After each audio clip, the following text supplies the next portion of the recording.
Students, ये question इसमें हमसे कह रहा है कि अगर एक एम बेस और एक एम एसिड को अगर हम मिक्स करें तो टेम्परेचर कैसे राइज करेगा। हमारे पास A B C D 4 options हैं यहाँ।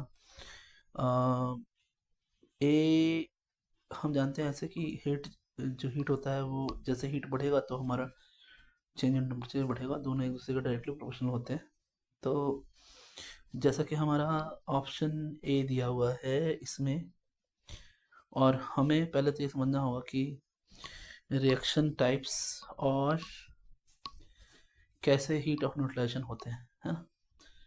तो मैं एक एक करके सारा लिखता हूँ यहाँ पे। अभी जैसे केस फर्स्ट अगर ले तो जैसे स्ट्रॉन्ग एसिड है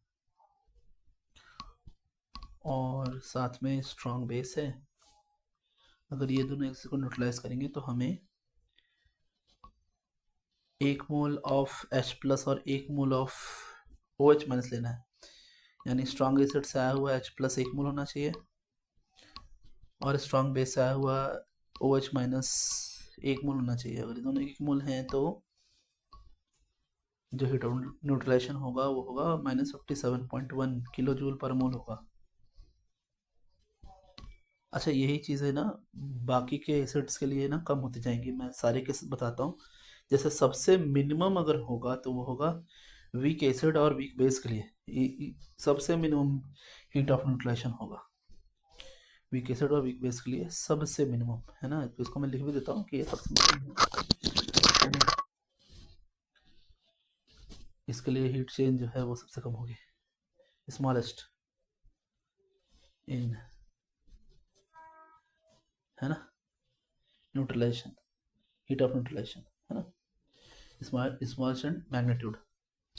अब नेक्स्ट अगर लिखूँ तो वीक एसिड ले लूँ और वीक एसिड के साथ मैंने ले लिया है स्ट्रॉन्ग बेस। तो उसके लिए भी जो हीट ऑफ न्यूट्रलाइजेशन होगा वो -57.1 से छोटा होगा। मतलब मैं आपको इतना बोलना चाहता हूँ कि जो मैक्सिमम होगा वो स्ट्रॉन्ग एसिड स्ट्रॉन्ग बेस के लिए होगा। नेक्स्ट लास्ट वाला भी लिखूँ अगर तो वो strong acid plus weak base के लिए भी heat of neutralisation less than 57.1 ही होगा।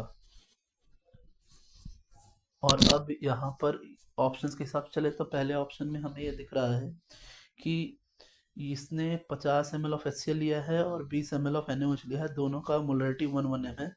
तो मैं यहाँ क्या करता हूँ कि 50 को 1 से मल्टीप्लाई करता हूँ, जो कि HCl ये मिलीमोल हुआ,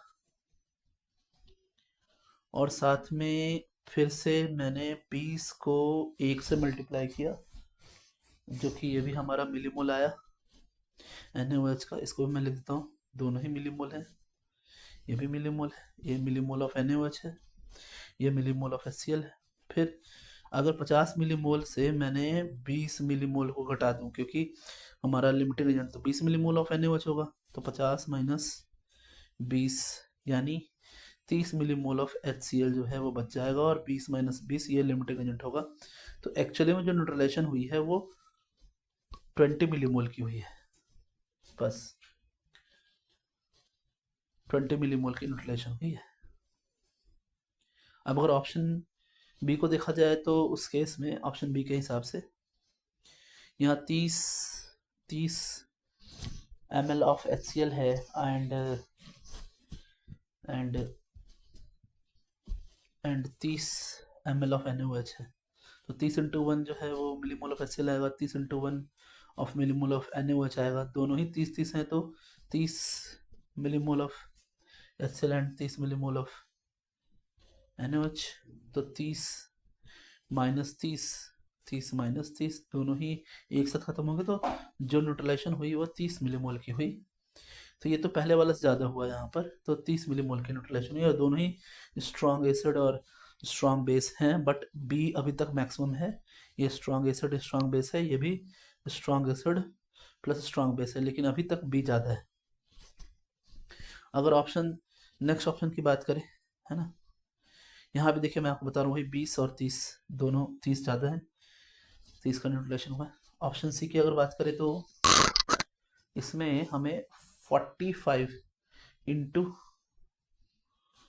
1 CH3 जो कि मिलीमोल में होगा, CH3 COOH का मिलीमोल है ये। और साथ में इन्होंने लिया है 25 × 1 NaOH।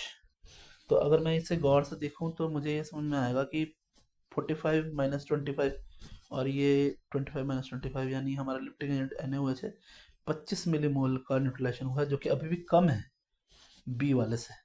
देखिए 30 मिलीमोल से कम है ये, है ना।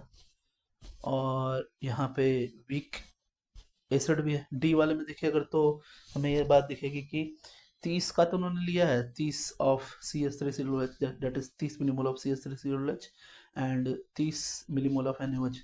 तो 30 - 30 और ये 30 - 30, दोनों ही 30 मिलीमोल ऑफ न्यूट्रलाइजेशन तो हुए, लेकिन फिर भी ये कम होगा क्योंकि यहाँ पे weak acid and strong base लिया है। मैक्सिमम तो बी ही होगा क्योंकि वहाँ स्ट्रॉन्ग एसिड स्ट्रॉन्ग बेस लिया है, इसलिए हमारा आंसर बी हो जाएगा।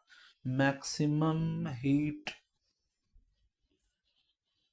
और change, maximum heat will be for option B, so change in temperature highest for option B। तो ये है हमारा। Thank you.